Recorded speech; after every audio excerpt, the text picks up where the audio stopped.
Hello friends, अस्सलाम वालेकुम। मेरा नाम मुकीत गौरी है और आज की इस वीडियो के अंदर मैं आपसे बात करने वाला हूं ग्रेस मार्क्स के हवाले से।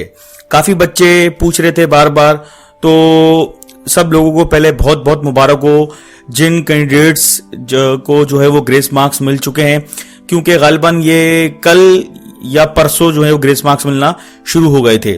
तो जो बच्चे 54 पे खड़े थे या जिनका 1 मार्क से जो रह रहा था पीएसटी के अंदर, तो उन तकरीबन 1100 बच्चों को जो है वो 1100 कैंडिडेट्स को ग्रेस मार्क्स जो है वो मिले हैं। ये मैं नहीं कह रहा, ये सेक्रेटरी अकबर लगारी साहब का रिसेंटली अगर आप वीडियोस भी सर्च करेंगे तो आपको मिल जाएगा कि उनकी 2 से 3 मिनट की वीडियो है, तो उसमें वो बता रहे हैं कि ग्रेस मार्क्स वगैरह मिल गए हैं बच्चों को। और उनकी रिसेंटली मीटिंग वगैरह भी हुई थी आईबीए के डायरेक्टर वगैरह से, तो वहां पे सारी चीजें डिस्कस हुई, तो उन लोगों ने फिर अपनी गलती वगैरह मानी, तो इसलिए सब बच्चों को ग्रेस मार्क्स दे दिए हैं। तो अब जो पास हो गए हैं तो भाई वो तो सारी बात बहुत ज्यादा खुश होंगे और उन लोगों को बहुत तहे दिल से मुबारकबाद मैं देता हूँ, ग्रेस मार्क्स मिल गया है। और अब ये होगा कि जो बेचारे जिनकी यूसीज में सीट वगैरह थी, तो जो बच्चे पास हो जाएंगे जिनके 54 नंबर या 55 नंबर हो जाएंगे, बॉयज में या लड़कियों में से 49 है तो 50 हो जाएंगे, तो उनके अगर यूसी में सीट होगी तो उनको फर्स्ट प्रायोरिटी पे सीट मिल जाएगी। तो बहुत एक अच्छी मैं समझता हूँ ये इन्होंने काम किया है ग्रेस मार्क्स देकर। जो डिजर्विंग कैंडिडेट्स थे 1100 पूरे डिस्ट्रिक्ट में, सिंध में तकरीबन, तो सबको एक एक मार्क्स दिया गया है, ठीक है ना। 24, 25 और मेरे ख्याल से गलबन 23, इन 3 दिन में जो पेपर जो हुए थे, इन लोगों को जो है वो अवार्ड किया गया है 1 ग्रेस मार्क्स। अब सबसे बड़ी बात तो ये है कि इस जो ग्रेस मार्क्स जो मिले हैं इसके काफी नुकसानात भी हैं। अब उनमें से सबसे बड़ा नुकसान तो ये है उन कैंडिडेट्स के लिए जो पहले से वेटिंग में थे। अब जाहिर बात है, अब देखें कि जो बच्चे पहले से वेटिंग जो है लिस्ट में थे, अब होगा क्या कि पीएसटी का ऑफर ऑर्डर तो तकरीबन हर जगह दे दिए गए हैं और कुछ डिस्ट्रिक्ट्स वगैरह में रह गए हों, गालिबन घोटकी वगैरह में शायद रह गए हो, तो कहीं और तो उसका मुझे इल्म नहीं है, लेकिन तकरीबन जो है वो डिस्ट्रीब्यूट हो चुके हैं। और पोस्टिंग हवाले से कि पोस्टिंग भी जो है वो आज का कह रहे थे जुम्मे को पोस्टिंग के हवाले से, तो मेरे ख्याल से पोस्टिंग भी मिलना शुरू हो गई है काफी कैंडिडेट्स को। तो अब काम इतना आगे पहुंच चुका है। अब इन्होंने जो ग्रेस मार्क्स दिए हैं इसके ऊपर काफी जो है वो सवालात बनते हैं कि इन्होंने जो ग्रेस मार्क्स दिए हैं, अब जाहिर बात है जो पहले से जिन बच्चों की सिलेक्शन नहीं हुई, जो बच्चे पहले से ही जो है वेटिंग में चले गए थे पीएसटी के बाद, सबसे बड़ी जो नाइंसाफी होगी वो उनके साथ होगी।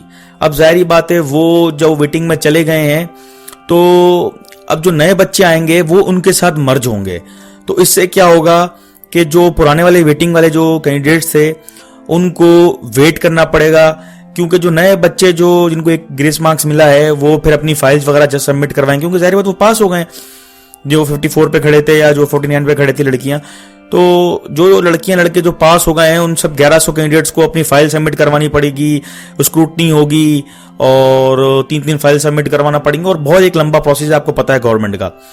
तो इतनी मुश्किल से 8 महीने के बाद तो हम जो है पोस्टिंग ऑर्डर तक पहुंचे हैं पीएसटी के, आप अंदाजा लगा सकते हैं। तो अब जाहिर बात है 1100 कैंडिडेट्स की ये फाइल वगैरह सबमिट करेंगे, तो उसमें कम से कम भी 2 महीने या नहीं तो 1 महीना तो लग ही जाएगा कम से कम।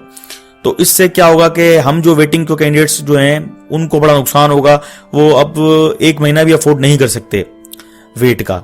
और जाहिर बात है जो वेटिंग का जो मुद्दत मियाद है वो 1 साल की है। अगर इसी तरह से बार बार पॉलिसीज में चेंजेस होती रही तो जो 1 साल की उन्होंने जो वैलिडिटी रखी है, तो वो जो कैंडिडेट्स हैं उनके साथ तो नाइंसाफी हो रही है। और पॉलिसीज तो बार बार चेंज नहीं होती, जिस तरह से ये लोग बार बार पॉलिसीज चेंज कर रहे हैं। मैं कोई इसके खिलाफ नहीं हूँ ग्रेस मार्क्स के, अच्छी बात है लोगों को ग्रेस मार्क्स मिले हैं, लेकिन इससे काफी नुकसानात, सबसे बड़ा जो मेजर नुकसान वो ये है कि फॉर एग्जाम्पल एक बच्चा उसकी यूसी के अंदर जो है वो सीट्स हैं और वो 1 नंबर से जो है पास नहीं हुआ था, तो अब जब उसको 1 मार्क्स मिल जाएगा तो उसकी जाहिर बात है 55 नंबर फॉर एग्जाम्पल बन जाते हैं और उसकी यूसी में सीट भी है, तो पहले उसको सीट मिल जाएगी। और जो पुराने वेटिंग कैंडिडेट्स हैं और जो जो नेबरिंग यूसी में, अब जाहिर बात उसने 65 नंबर भी लिए होंगे तो भी उसको सीट नहीं मिलेगी, क्योंकि जाहिर बात तो फर्स्ट जो प्रायोरिटी दी जाएगी वो उन कैंडिडेट्स को दी जाएगी जिनकी अपनी यूसी में जगह होगी। और दूसरी बात यह है कि अब तो पीएचडी के ऑफर ऑर्डर भी जो है वो डिस्ट्रीब्यूट हो गए हैं, पोस्टिंग भी डिस्ट्रीब्यूट हो गई है तकरीबन। तो अब सवाल ये बनता है कि यार जो बच्चे एडजस्ट हुए हैं किसी दूसरे की यूसी में, ठीक है ना, अब ऐसे बहुत सारे कैंडिडेट्स होंगे जिनके बिल्कुल लो मार्क्स थे या जिनके बिल्कुल पासिंग मार्क्स हैं, उनको भी ऑफर लेटर मिले हैं, ठीक है ना, एडजस्टमेंट के, नेबरिंग यूसी में एडजस्ट हुए, कोई तालका पे एडजस्ट हुआ है, ठीक है ना। अब फॉर एग्जांपल किसी एक यूसी के अंदर जो है वो बच्चा, नेबरिंग यूसी वाला बच्चा एडजस्ट होता है, जो उसकी जो बच्चा अभी रिसेंटली जिसको अवार्ड हुए हैं, अवार्ड मिले हैं 1 नंबर, ठीक है, उसकी यूसी में एडजस्ट होता है, और उसकी यूसी के अंदर जो है वो फॉर एग्जांपल एक ही सीट है और वो एक सीट उसी बच्चे को दे दी गई है जो नेबरिंग उसी वाला है। अब जाहिर बात है, फॉर एग्जांपल अगर मैं अपने ऊपर रख के समझाऊं तो मुझे अगर 1 मार्क्स मिल गया, मैं पहले 54 पे था, मुझे 1 मार्क्स मिल जाता है, मेरे 55 नंबर हो जाते हैं, और मेरी जो बराबर वाली यूसी का जो एक कैंडिडेट है वो मेरी यूसी में एडजस्ट था, जाहिर बात है, तो पहले जो प्रायोरिटी दी जाएगी वो मुझे दी जाएगी, क्योंकि मैं तो अपनी यूसी का हूं और मैं पास हो गया, तो फर्स्ट प्रायोरिटी मुझे दी जाएगी। तो इस वजह से ये थोड़ी गड़बड़ हो रही है कि अब जब एक कैंडिडेट अगर पास होता है जो एडजस्टेड हुआ है पहले से नेबरिंग यूसी में, और जाहिर बात है, और उस जो एक्चुअल जो बंदा है उस यूसी का वो पास हो रहा है, तो सबसे पहले उसका हक है। एडजस्टमेंट तो बात की बात है, एडजस्टमेंट तो तब होगी कि जब उसकी अपनी यूसी के से, फॉर एग्जांपल अगर एक यूसी है उसमें एक बच्चा, जितने भी कैंडिडेट्स हैं वो एडजस्ट होने के बाद भी अगर सीट्स बचती हैं तो बराबर वाला कैंडिडेट और या बराबर वाली यूसी का जो कैंडिडेट है वो एडजस्ट होगा, ठीक है ना। अब हुआ क्या है कि फॉर एग्जांपल के बराबर वाला कैंडिडेट जो है वो एडजस्ट हो गया है और जो एक्चुअल यूसी का बंदा है वो अब ग्रेस मार्क्स मिलने की वजह से वो पास हो गया है, तो इससे क्या होगा कि वो मसला बनेगा, क्योंकि फर्स्ट प्रायोरिटी, पहला हक तो उसी यूसी का बंदे का जो एक्चुअल जो अपनी यूसी का है, जो एडजस्ट हुआ है उनका तो हक नहीं है, चाहे उसके 72 नंबर क्यों ना हो। और अगर मेरे 55 नंबर हैं पासिंग मार्क्स और मैं अगर अपनी यूसी का हूं तो पहले प्रायोरिटी मुझे दी जाएगी। तो ये एक पूरा एक तरीके से गेम ही उलट हो गया है, मुझे समझ नहीं आ रहा ये क्या किया है। इनको अगर ग्रेस मार्क्स देने थे तो पहले देने थे, ठीक है ना। इस तरह से काफी बच्चों के जो चांसेस जो पहले बन रहे थे वो भी नहीं बनेंगे। बहुत सारे बच्चे, 1100 बच्चे पास हो गए हैं, सीट्स इनके पास पहले ही नहीं है।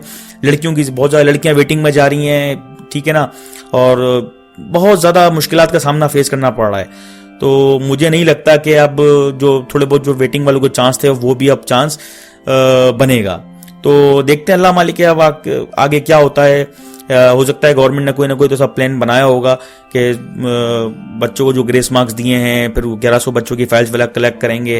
हो सकता है कि भाई ये लोग रैपिडली करें, लेकिन दिखता नहीं है कि गवर्नमेंट इदारों में इतना तेज काम होता हो, क्योंकि 8 महीने से पीएचडी जीएसटी का काम चल रहा है। इस वक्त आप देख सकते हैं कहां पहुंचा है, पोस्टिंग तक उन्होंने नहीं दी है पीएचडी की, तो कितना स्लो काम चल रहा है। तो ये जो है वही नताइज हैं ग्रेस मार्क्स मिलने के। तो जो बच्चे खुश हो रहे हैं तो भाई जिनको मिल गए हैं तो जाहिर बात है वो खुश होंगे, और जो बच्चे जिनको 1 मार्क्स मिल भी गया तो वो खुश नहीं हो रहे, तो जाहिर बात इसके नुकसान तो आपको पता है बहुत ज्यादा हैं। तो ये सीन है। तो मैंने सोचा आप लोगों से फिर डिटेल में जो है वो डिस्कस जो है वो किया जाए ग्रेस मार्क्स के हवाले से। काफी बच्चों को कंफ्यूजन हो रही होगी, और ये इंशाल्लाह मेरी वीडियो देख के सारी चीजें कंफ्यूजन दूर हो गई होगी कि किस तरह से जो है वो एक्चुअल यूसी वाले का चांस है, ठीक है ना, और जो बराबर में जो एडजस्ट हुए हैं उनका पहले चांस नहीं होगा। जो पहले एक्चुअल यूसी का बंदा होगा पहले उसी को चांस दिया जाएगा। अब जो नए बच्चे पास हो गए हैं और जो बराबर वाला एडजस्ट हो गया तो उसका तो चांस बनता ही नहीं है। तो ये एक समझ नहीं आ रहा गेम उन्होंने क्या किया है, मेरे तो समझ से बाहर है। लेकिन जो भी चीज़ थी, जो भी मेरे दिमाग में सवालात थे वो मैंने आपके सामने रख दी हैं कि ये सारी चीज़ें फेस हो रही हैं। या तो उनको दोबारा से इनिशियली दोबारा स्टार्ट करनी चाहिए, दोबारा लिस्टें बनानी चाहिए पीएचडी की, सारे दोबारा से सब कुछ काम करना चाहिए। जब उन्होंने ग्रेस मार्क्स इतना लेट दिया तो फिर ये सारे काम दोबारा से करने चाहिए, ठीक है ना, तो ये सब कुछ जो है सही तरीके से हो पाएगा। अब तो ये जितनी भी ज्यादतियां होंगी वो सिर्फ वेटिंग कैंडिडेट्स के साथ होंगी। जो पुराने वेटिंग कैंडिडेट्स हैं वही सिर्फ जो है वो सफर करेंगे इस ग्रेस मार्क्स की वजह से। तो आई होप ये वीडियो काफी इन्फॉर्मेटिव रही होगी आप लोगों के लिए, और इस वीडियो को ज्यादा से ज्यादा शेयर करना है, अपने भाई को सपोर्ट करना है। तो don't forget to share this video with your friends. Subscribe.